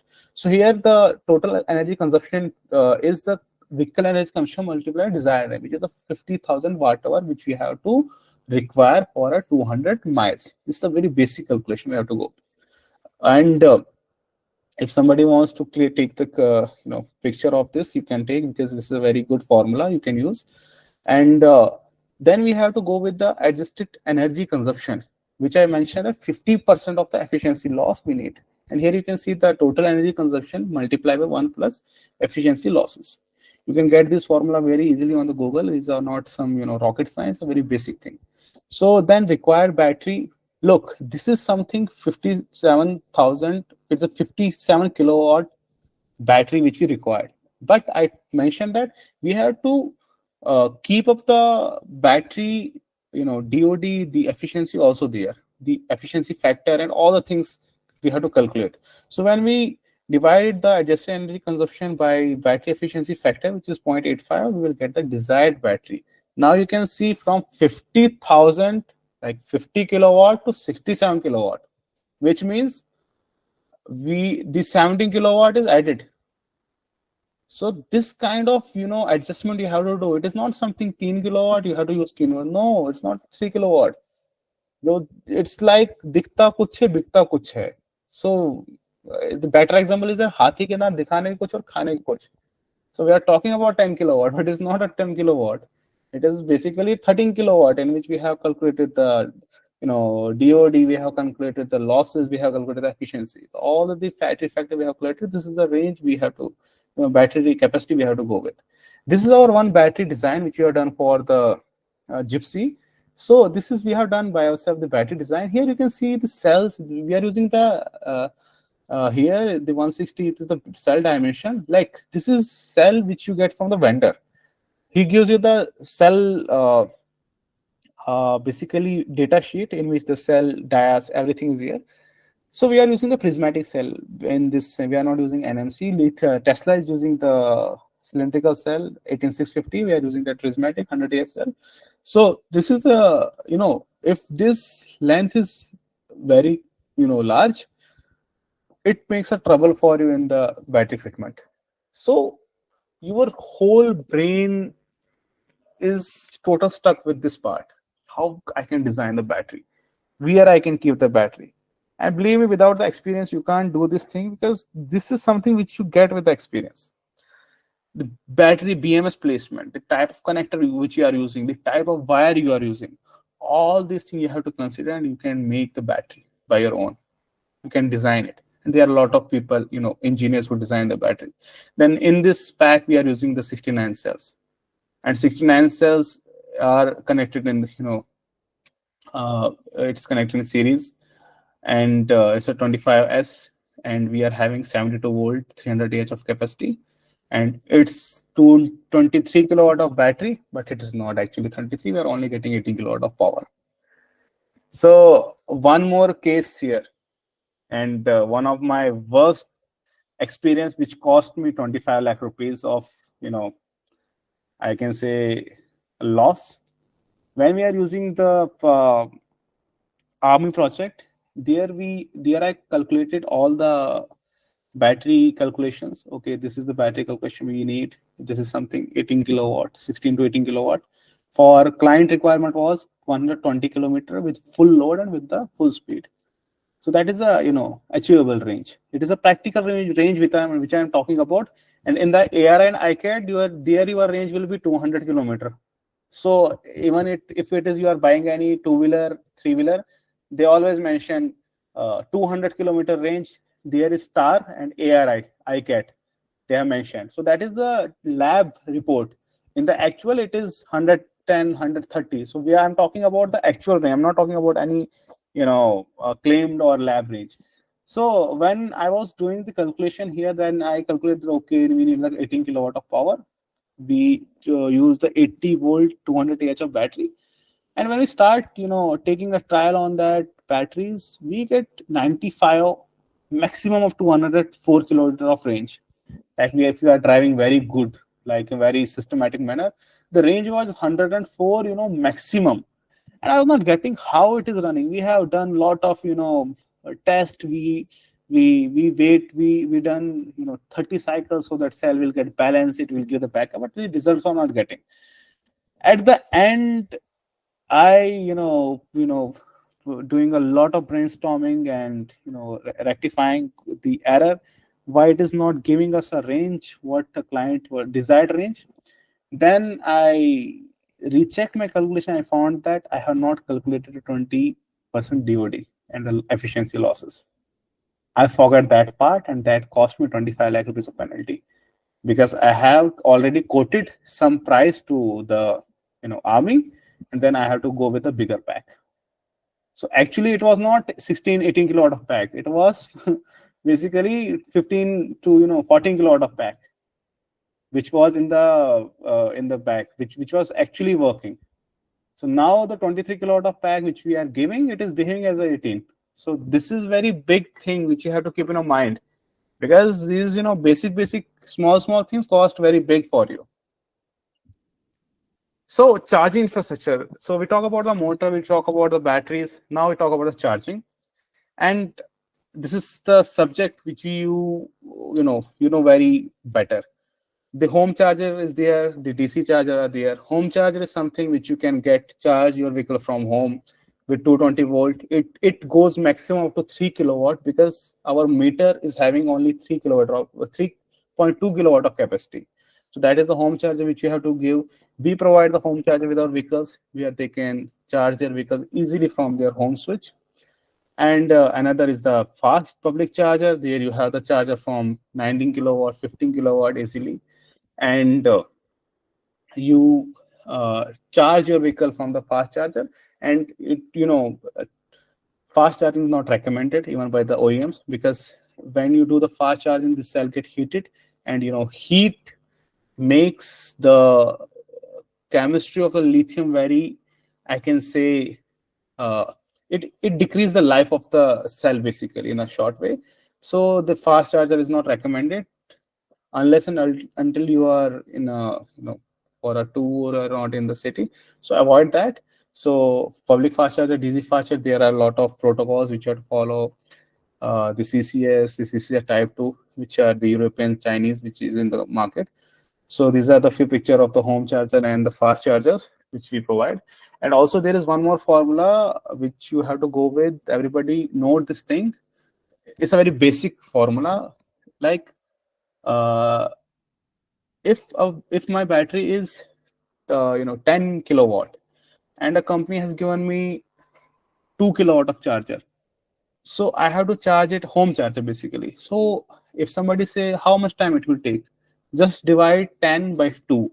It's a 5, which means 5 hours it will get full charge. It's a very basic formula. Everybody calculate. It is a better for your information. And the other is that if I'm getting if I have to charge my battery from public charger, the charger is 5 kilowatt. So how much time my scooty or my three-wheeler will take, the vehicle will take. So 5 is 10 divided by 5, it's a 2. In 2 hours, my vehicle will get charged. So very basic formula. Now the important thing is that cost analysis. You have done a lot of R&D, you have done a lot of brainstorming, you have made the vehicle. If you are in a company, if you are in a good company, you have done a lot of even either it's your own startup, you have done a lot of things. But the part is that cost analysis. Let's take an example. You have made a vehicle and that cost 15-20 lakh rupees. Why not buy a Tata Nexon or any new vehicle? Why I have to convert my old vehicle to electric? So that is a big challenge for this industry. Customer is a very price sensitive. He will not spend because he is having a lot of option in the market what you are costing him. So if for the Gypsy, I'm taking example, like for me, they told me how much Gypsy cost. It cost 8 lakh almost. What are the specs you are giving? We are giving a specs which is similar to the Tata Tigor. So how much Tata Tigor cost? It costs around 14 lakh rupees. And how much your vehicle cost? So if let's take example, if it cost, or not example, it cost around 7 lakh rupees. So okay, like it is the half of the price you are giving. Okay, good. But now if I have to give this cost analysis to my customer, this is the gypsy basic. Like I have to, tell him, understand him, what are the benefits you will get to when you make your car to electric. The mileage, this is basically for the Maruti Eco. One of my client is asking for that, so I have made for that. It's not for the Gypsy. So for the Maruti Eco, it's 18 kilometer per liter mileage you will get. It is what company says. So cost for running 100 kilometers is 538 rupees. I'm just talking about 100 kilometer. Carbon emission is 2.6 gram per kilometer. So you can just calculate it. For 100 kilometer, it's 2.8 kg. For 1000 kilometer, for 1 lakh kilometer, it will be in the ton. So you are saving carbon. And now there are carbon trading in India. You can sell the carbon credits. You have to register for that. That is another process. You can also search it on Google and we get a better data. So maintenance cost for 100 kilometers is 30 rupees. It's like a 20 rupees. So fuel consumption, if I talk about 100 kilometer every day for 1 month, it's a 166 liter. So cost for petrol for 1 month, 100 kilometer per day. If I running 100 kilometer per day, and how much fuel cost for 166 liter? It is 1,61,660 rupees. And the carbon emission for 1 month is 8.4 kg.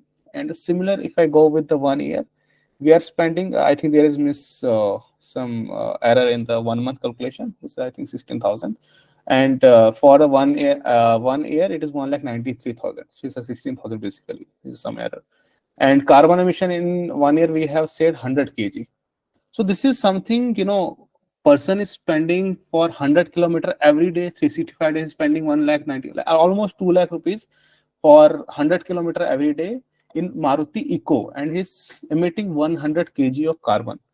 So if we convert it to electric, so if I'm using their 12 kilowatt of pack for 100 kilometer or 14 kilowatt, so taking 7 rupees unit electricity unit, so it cost 126 to 150. Carbon emission is 0. Maintenance cost is 5 because it is having very less maintenance.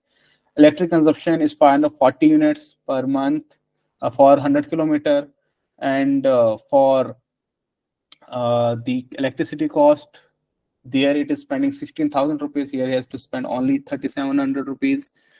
Carbon emission for 1 month is 0. The electric consumption for 1 year is 6,480, and just look at this number, 1,93,224 for 1 year, 45,360 for 1 year.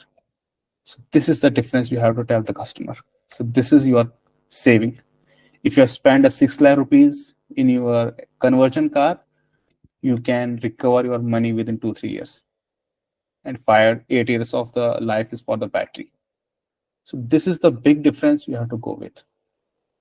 So now the end part of our today's session is a case study. So this is Ace Electric Crane, where we are the technical partner for this. And the challenge for that, this is basically, it's a F-150 action construction equipment. You can see this in the website. So it's basically in the petrol version. So we got opportunity to, I got opportunity to meet with the owner of the company, who said that we are working on this, and if you can work on this for the consultation, being a technical partner. So we start working on this crane. So here in this crane, it is basically a diesel crane. So they said that what you are doing, replace it in here, but with a big scale. So basically this crane is retrofitted, but it's a OEM product. Like it is similar way. I told you in the starting that new vehicle, old vehicle, new EV, retrofit EV, it's the same. Only chassis makes a difference. So we went to factory where these cranes they manufacture. It's in the Faridabad, Palwal. So they pull out the engine, diesel engine. They said, now you make it electric. Tell us how we can make, and their team, and it took 1 year for us to brainstorm. The challenge for this crane was the powertrain, battery, load capacity, duty cycle, gradability, compliance, charging cycle. Powertrain, first of all, big issue because it's a 4x4. Second, battery, because it is not something, 10, 20 kilowatt you required. Load capacity is 30 ton. This whole crane is, 15 ton and it lifts 15 ton. The, customer requirement is very clear. 15 ton, it will, lift. Total capacity is 30 ton. Duty cycle. What is duty cycle? In the construction vehicles, their mileage is not something we require. We count, their duty cycle is count. Okay, it counts for 12, 13 hours of duty cycle. Gradability, because it will not, it is not something which will run on a highway. It has to go with the off-road, it has to go in a very different terrain. So gradability there. Compliance, because whatever you are making, it has to comply with the government rules and government norms. And then charging cycle. So this is something a very similar way the electricity is explained, how it works. So if your wire is less, this is volt, this is ohm. So I can say in this picture, you can understand the whole electricity, how it works and what does the electricity means. So for this thing, I have to calculate what are the motor. I have to go. I mentioned in the earlier slide, we said, first of all, assessment, we know, then power motor calculation, then battery calculation, then compliance. We go with this calculation. You can see it's a handwritten. Sorry for the, my handwriting is not that good. So the crane was basically, it's a lifting capacity, the client requirement is 15 ton, operating weight is 15,525 kg, which is 15 ton, transmission synchro mesh, top speed 40 kilometer, gradability is 40% unladen. So it is very clear that this is the same petrol. It is basically on the diesel engine, not petrol. They want to replicate in the electric. I told you the best way to make the car electric is that to replicate the petrol diesel car with this electric power, with our electric power. It's the best way because the person is driving already that vehicle in the petrol. Obviously, it will get better if you use the electric, but first your vision is that to replicate that. They want the same gearbox because they said you have to just replace what your architecture here also. So we use the first hill climb for this is the mass into gravity into sine theta. Mass we are having 15,525, gravity 9.8. Sine theta we get from the gradability. If you convert the 40% gravity into the angle, so you will get the value of 0.366. You will get on the Google easily. So this is the force we get. It's a 55761.29 Newton. So these are the formula which I have basically made. It is something which works for me always. And yes, it is a basic formula also, but this is something tricky formula. I can say that some kind of I can say most quick way to understand this. So the total power is that total force into speed. For the speed, we have to take it in the meter per second. So 40 kilometer was the requirement. We have to divide it with the 5 by 18. It's on the Google as well to convert it to meter per second. It's 11.11. So force was 556,761 Newton multiplied by speed 11.11. You get the 77 kilowatt of power. This is the power you have to require for your motor, for your crane to run. This is the very simple, easy formula I have developed from where you get the power rating of the vehicle. But for that, all this data has to be very clear. But these formula vary because I'm talking about the one case study of my crane. Here the things are different, but you can implement in other also. So But what is operating weight, sir? Operating weight is 15,525. It's a 15 ton basically. So total weight GVW is 30 ton, 30,000 kg. What do you mean by operating weight? The lifting weight. This Yes. bomb. Okay, fine. Yes, this is the bomb. which it has to lift. So 15 ton is the whole vehicle weight, and 15 it lifts. So when we calculate all this thing, we get the 77 kilowatt of power rating. It is the desirable rating which we have to go. It is the maximum, because we have taken 40 kilometer per hour speed. So, but now the things come here that 77 kilowatt of the power you required. No, we don't need 77 kilowatt of power. It is the 77 kilowatt of peak power we required. And this is something which we have taken plus, because 40 kilometer is not something which a vehicle will continue to run.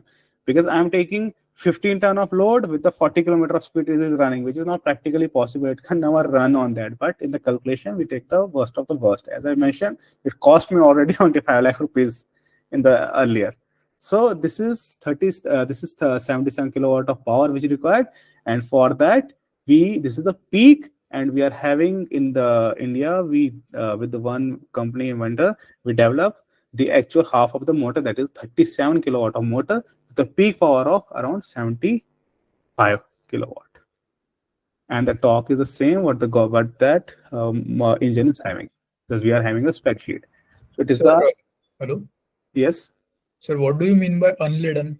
Like you have mentioned in the readability section. Unladen is, this currently is the unladen weight. Okay. In which there is no load, no driver sitting inside. Okay, curb weight in short. Yes, unladen curb weight. Okay. And gross vehicle weight is that when it is with the full load, it is the driver is inside, right? Okay. So when we get this power rating, is a half of the power rating which we get. Now we get clear with the power, and definitely it is a PMSM motor because the requirement is very clear. And for this, here we have to go with the voltage. What kind of voltage we have to use? So we use the 384 volt here because the motor is big, the power requirement is big. The better the power, the better the voltage.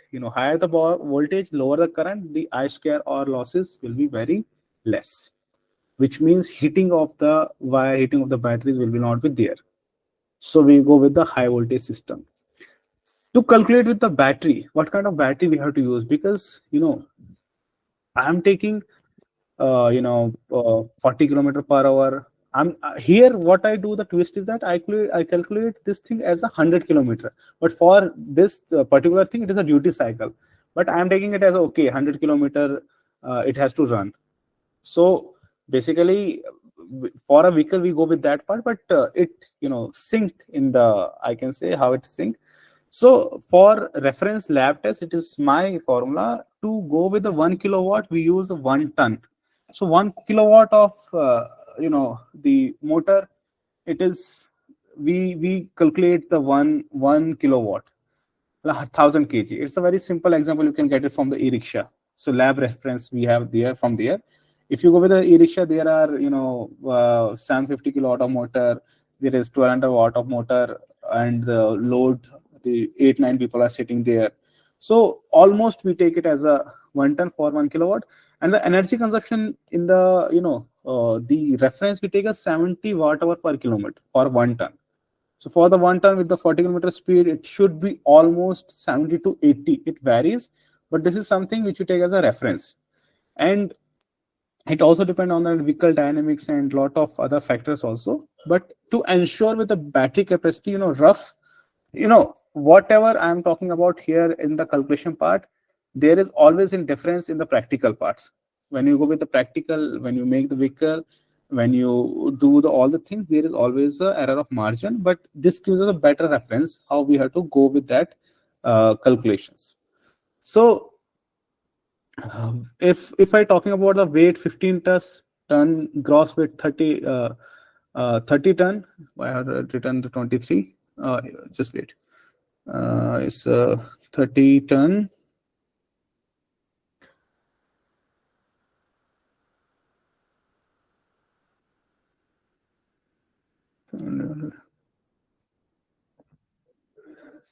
It's a 23 ton basically. It's not a 30, I guess.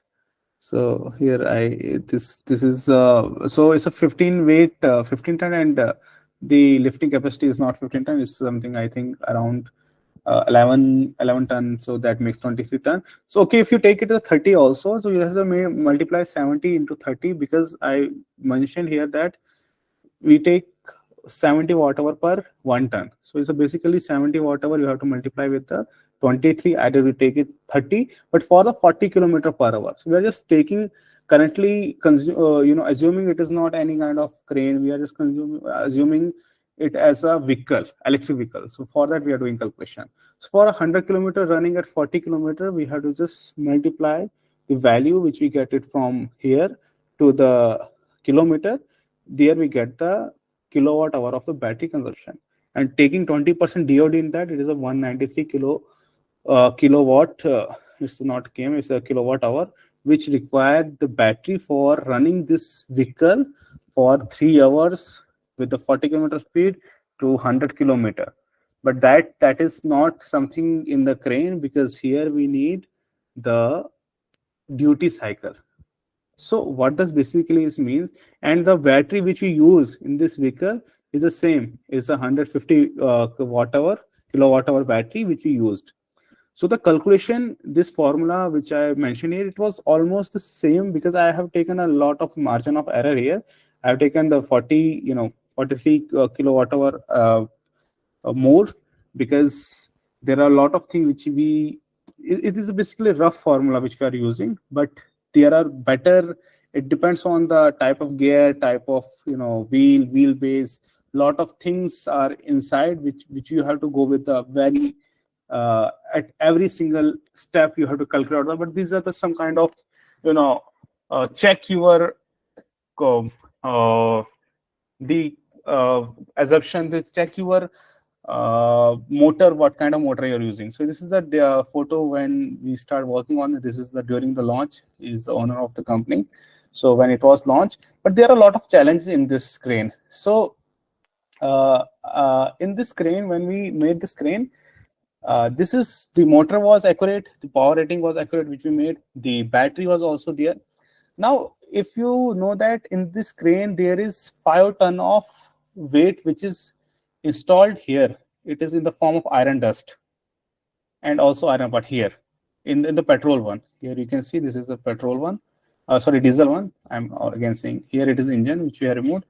So in this vehicle here, the company uses the 5 ton of the iron dust and iron, the load basically, to ensure that when it lifts the 15 ton of weight, or 10, sorry, it's not 15, it's 10, 11 ton of weight, it will get balanced. Otherwise, what happens that if it lifts the weight, there is no weight here, it will get down from this side. So they always keep the weight here.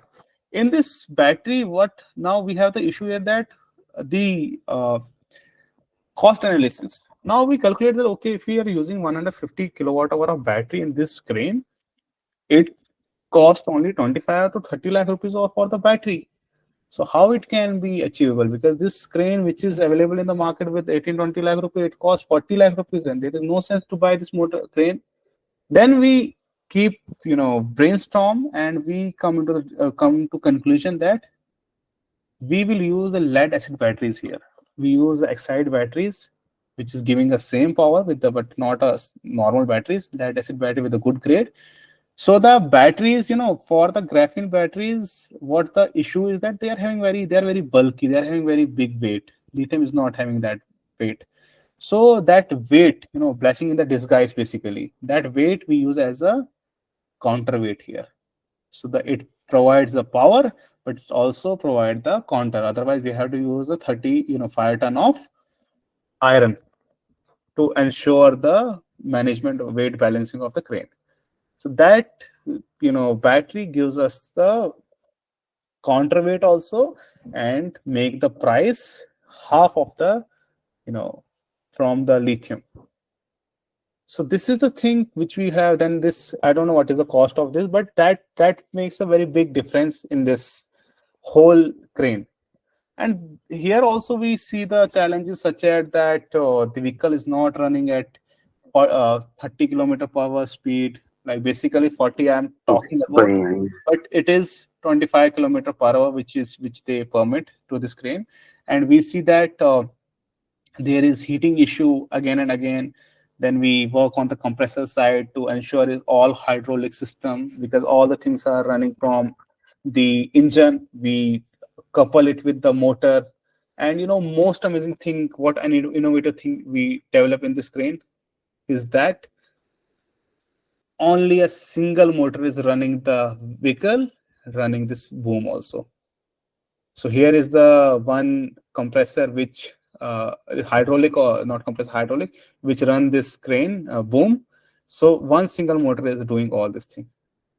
So this is the innovation, this is the tech which is developed in the total in India, and this is how we have to solve the problem. So this was the one case study which we work on, and this is successfully launched by Shri Nitin Gadkari ji last year. And this is something product which we are very proud of, and we have learned a lot of things from this. We are implementing something bigger in the future also, but from oldest vintage car which we have done in 1916, that we make to electric, and that is running very smoothly and fine today also. And the another biggest 30,000, 400 kg was that vehicle weight, and this is a 30,000 kg. We started from that, and we are continuously going, but this is something the achievable we have got. So the approach is very clear. You have to just go with the assessment, you have to go with the planning, the power rating, the particular motor, the particular the choice of the frame, and you have to just go with logical what we have to exactly client need from us. Otherwise, what happens is that we become the Elon Musk, we become the some kind of scientist. We start saying, okay, we can do this, we can do that. No, see what a client need, see how much this vehicle can go up to, see how kind of things we can use, the cost benefits, the cost analysis to the user, and how we can this thing scalable. This is not, and we are having in the retrofitment, there is 18% tax. For the new EV, there is only 5% tax. So one challenge is there. And for the retrofitment, people see this industry as a purani gaadiyan hai, it's a scrap kind of market, but no, it's a $70 billion of market. It's a very big market, but only challenge is that we are not working very clearly. But we are getting results. But yes, if the people come with these solutions, with this approach, they can definitely have. So if you want to connect with me, you can just scan the code. It's a LinkedIn code. You can connect with here. And I'll close my screen and come to the question answer round. So scan this. If you want to connect, I am closing my screen and coming to the screen. Hello. Yeah, sir. Sir, can I get your mail ID or number? I can't provide you my number, but I can definitely give you a reply on LinkedIn. So if you are having the link here, you can scan this code. I will get here. Actually, I'm you are not able to scan it. Just search I will just write in here my name. I will share you my email in the chat box. So I hope this session is very helpful, because this subject is not something which I can tell you in a 1 hour or 2 hour. It took me around 3 to 4 years to just learn, I can say 10% of about the EVs, but it's a very big subject, it's a very vast subject, and everybody has to study by their own. I can just give you the highlights what this engineering is, and let's sorry to interrupt. Yeah, please. I have a question here. Yeah, sure, please. So I can see that there are multiple things involved when you decide something, say a retrofit to be done to a vehicle, a two-wheeler or a four-wheeler. So from a student point of view, so who's planning to do something on a retrofitting, what would you suggest? It's like a more of a basic, where I would see this calculation part. Once you understand the requirement from the customer, and you're going to see what is the ROI on, say, converting this retrofit. So later that part, there are multiple technologies, multiple people involved, like your mechanical, your electrical, electronics, programming, simulation part. So how exactly you're going to handle all these, like multiple teams? There I'm not able to understand. like if a student would like to get into a retrofit, where exactly he can focus? Look, Abdullah, the thing is that retrofitment is not something which is, a student for a student. It's basically AV. It is only, I want to work in a car company. Okay, which car company you want to work? I want to work on a, in a Hyundai or in a Maruti. It is the same. Retrofitment is basically an electric vehicle. You are not making something, totally different thing. It is the same AV, same only chases there. So for a student, if you want to go into the EV industry for a retrofitment, I will suggest, if you want to make your own startup, I will suggest don't do. This is a very challenging industry. Don't do. Either you don't have a lot of money in your pocket, and no investor will give you the money. Right. Hi, Javad. Yes. Sorry for the interruption. I just wanted to let you know that session is really nice. I mean, I'm glad to see that even after 2 hours, the students are so interested and they are taking the interest in your session.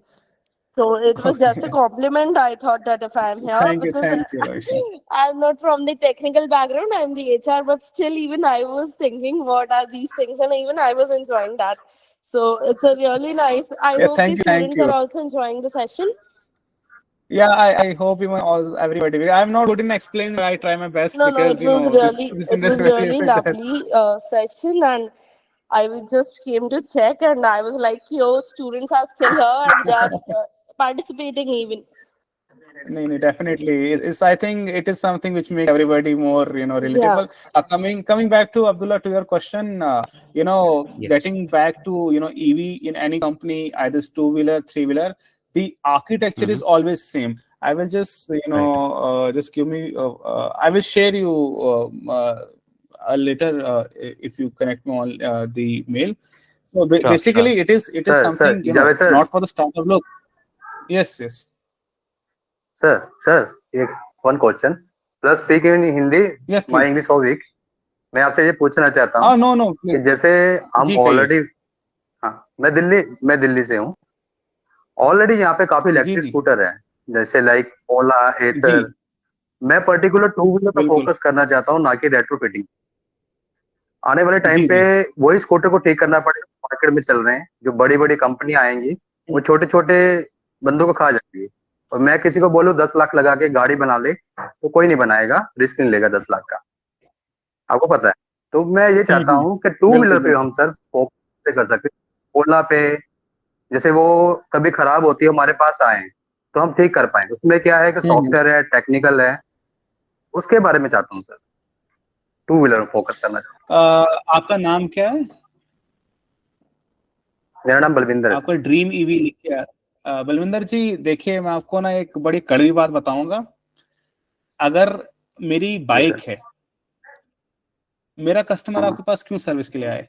मैं उसको 5 साल की warranty दे रहा हूँ, और अगर एक तार भी खुली मैं वारंटी हटा दूंगा. आप खेल समझ रहे हैं? सर मैं एग्री हूं, पर ओला मैं समझ गया. मैं आ रहा हूँ उसी पॉइंट पे आ रहा हूँ. ओला में क्या कर रहे हैं? ऑलरेडी सर सर्विस नहीं मिल पा रही. नहीं, वही मैं कह रहा हूँ. देखिए इसमें बलविंदर जी, ओला के केस में क्या होता है कि साइड स्टैंड भी हम एक्स्ट्रा लगा देते हैं, तो वारंटी एक्स्ट्रा मानते हैं वो. मैं एग्जैक्टली राहुल जी, मैं उसी बात पे आ रहा हूँ, और बलविंदर जी मैं उसी बात पे आ रहा हूँ कि देखिए कड़वी बात यहाँ पे ये है कि मैं भी अपनी जो गाड़ियां हमारी कंपनी की जाती हैं टाइटपुल की, हमारी एक नट पे अगर खुल जाए ना, मैं कस्टमर की 5 साल की वारंटी खत्म कर देता हूँ.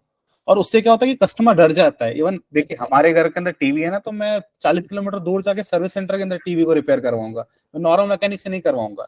तो इस इंडस्ट्री के अंदर दिक्कत सबसे बड़ी क्या है कि सारे व्हीकल जो है वारंटी के अंदर है, और इसके अंदर हमें पता नहीं कि इसके अंदर एग्जैक्टली क्या है, क्योंकि हर एक का टैग अलग है. देखिए आर्किटेक्चर सेम है, मोटर पता है इसके अंदर क्या है, लेकिन मोटर का कैन, उसका पावर, उसका सिग्नल लेना वो सेम नहीं, और ये कोई भी नहीं बताना चाहता कि हम इसको कैसे बना रहे हैं. अब देखिए जो अगर पेट्रोल की बात करें, 100 साल पुरानी टेक्नोलॉजी, हर एक को पता है कैसे खोलना है. लेकिन अगर हम पर्टिकुलर BMW ऐसी गाड़ियों की बात करें, आपको बहुत ही कम मैकेनिक मिलेंगे जो उस गाड़ी के ऊपर काम करते हैं.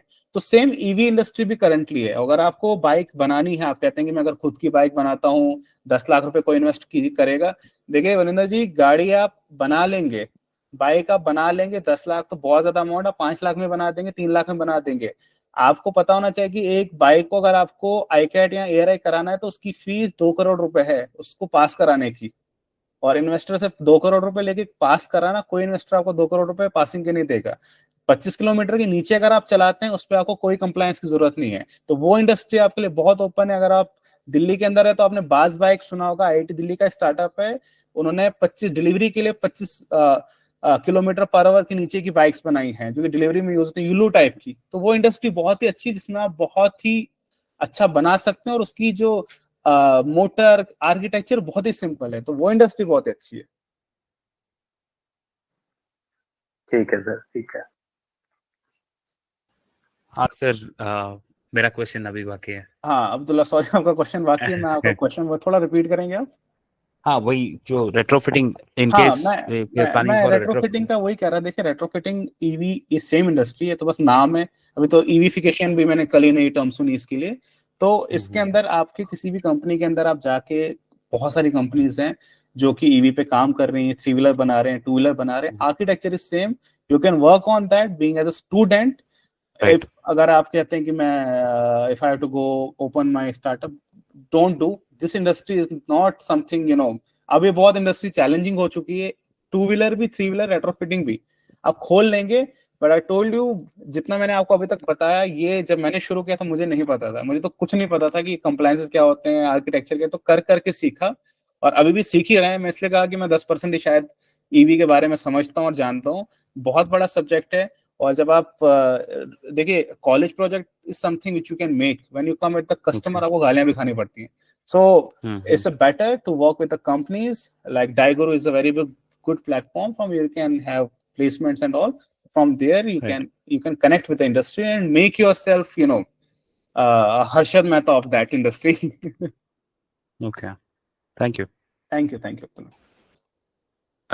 I have a small question if I can. Sure, definitely.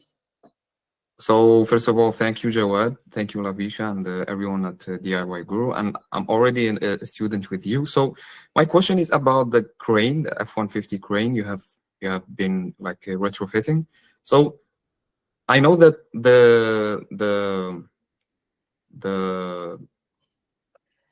like the compressor needs like the motor, the diesel motor to be all the time on. To feed it, like to feed the hydraulics and stuff. So how did you tackle this? Like how did you deal with this? Do you like plug in the crane all the time to electricity, or do you have like something to deal with this? Sure, thank you, David, for the beautiful question. Thanks. So basically what we do is that, you know, when I said that one motor is running, you know, giving a traction to the whole vehicle, like it is moving the vehicle, and it is also working, lifting the boom also, the compressor hydraulics basically there. So there is one reducer there. When you plug that reducer, it gets disconnected from the tires, like with the powertrain, and it gives power to the boom. And yes, the motor has to run continuously, but there one challenge which came with us is that to run the motor at the exact RPM, because when you lift the load, you need the higher RPM. It's same with the engine also. So for that we have to integrate one electronic device there which sense the load, and as per that it increases the RPM of the motor, and which helps in lifting the weight. Thank you very much. Thank you. Thank you.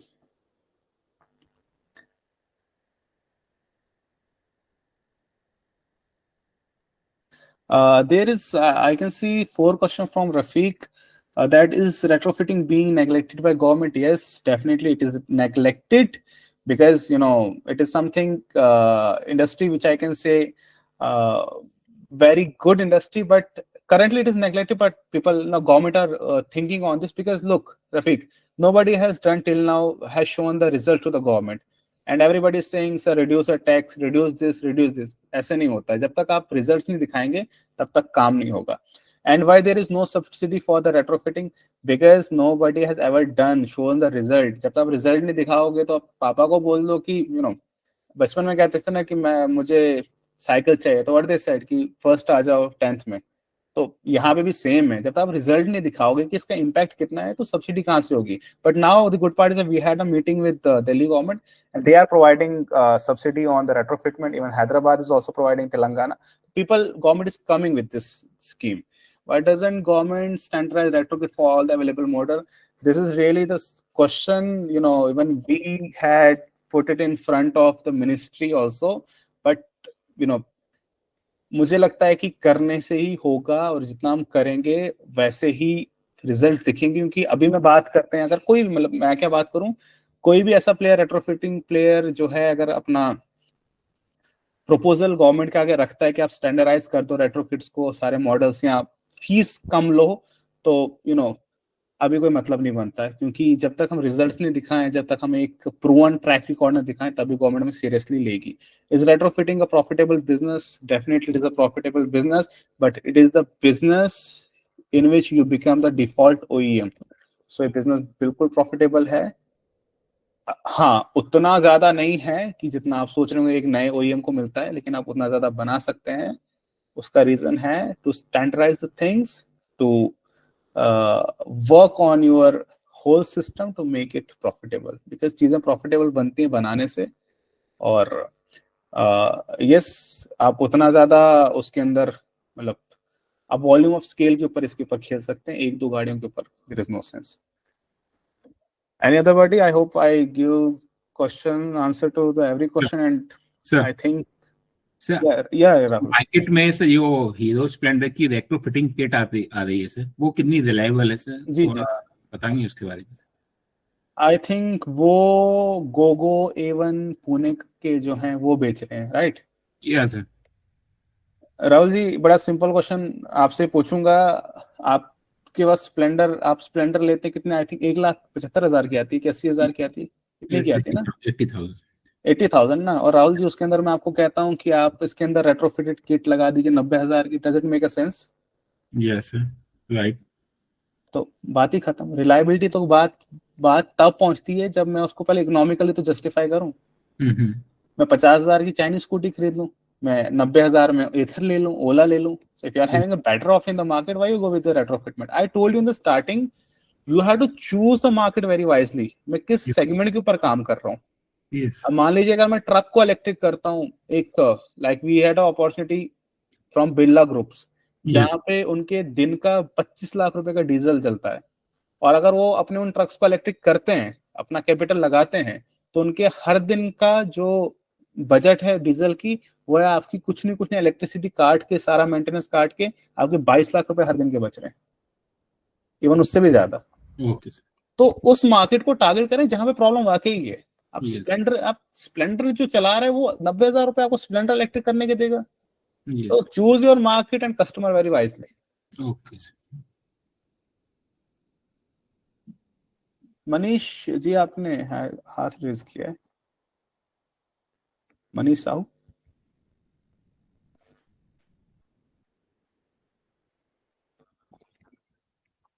I think Lavisha ji, there is no other person for.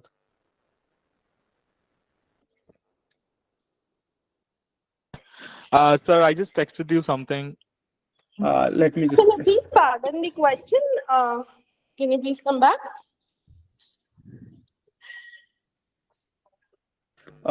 Modification that you make to it, but a major how you to apply to make it trusted branding where people feel it. Yes, definitely, Vishnu. It is definitely like modification that you make to vehicles, but a major one. How do you plan to look?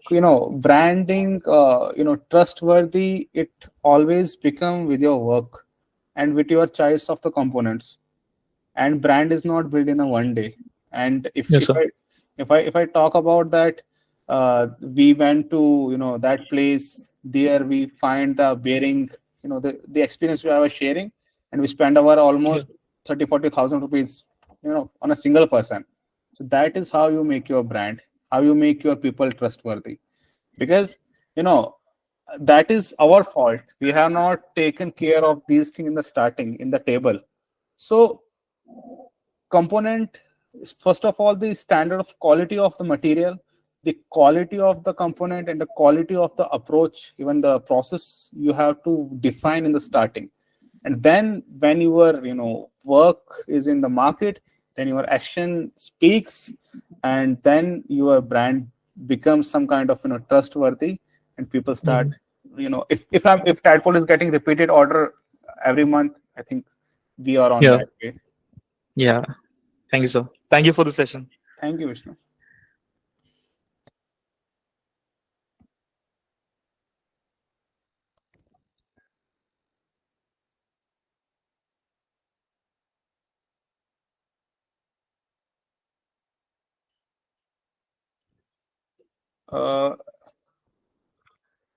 All right, I think all the questions are clear. If you have any question, feel free to approach me. I guess it's been quite late time for Mr. Jawad also. Yeah, even my back is hurting now.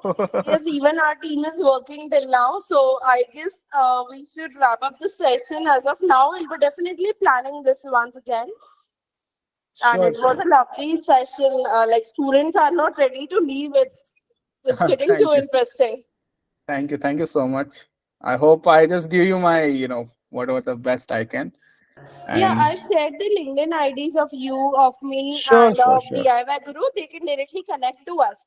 You can connect with me as Lavisha Basantani and by Jawad Khan to him, and you can directly inbox us. Sure, you can send the PPT. Lavisha ji or Shubham ji is having. I have shared him the PPT. I will share him the revised version, and if anybody need, you can send accordingly. Please contact the DIYguru team for the PPT. It is Sure, Jawad. Sure, Jawad. Thank you for your time, Jawad. I think this was one of the most interactive session we have ever had. Thank you. I hope everyone liked it. Thank you. So, guys, for update, we are on next Sunday. We are organizing one more session like this. I'll share the update for the topics and all. Thank you, guys. And we are starting a batch for placement oriented course, specialization course. If anyone required for such kind of training, do let us know. All the information, contact related details already been shared in the chat box. You guys can feel free to reach us. Thank you, Jawad. Thank you, everyone, for joining. Thank you, the everyone. session. Good night. Thank you, Lavisha. Thank you for your time. Good night, everyone. Thank you, Irfan. Have a good night, everyone. Take care. Bye-bye. Bye. Good night. Good night. Have a good night. Bye. Thank you. Bye.